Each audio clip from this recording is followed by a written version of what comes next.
មូលហេតុដែលធ្វើឲ្យមនុស្សឆាប់ចាស់កាយជក់បារី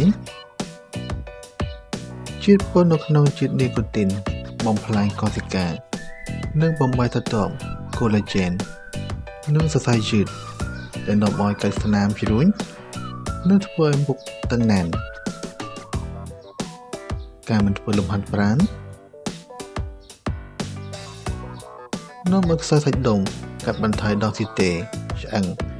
និងបង្កើនហានិភ័យនៃជំងឺរ៉ាំរ៉ៃ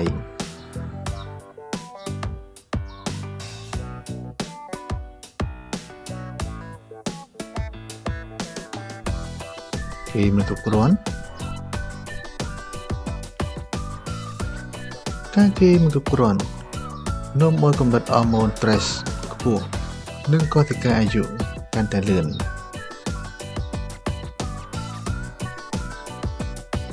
ពិបាកចិត្តរ៉ាំរ៉ៃ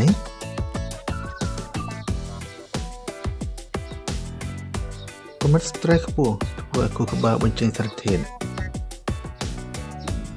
កូស្ទីសូលដែលរារាំងសារធាតុដែលរក្សាស្បែកឲ្យមើលទៅសនិងរស់រវើកហើយរួមចំណែកដល់ការរលាករ៉ាំរ៉ៃ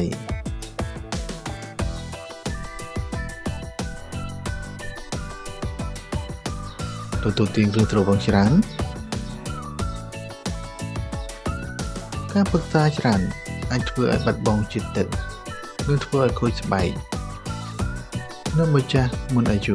និងប៉ះពាល់ដល់សុខភាពទូទៅ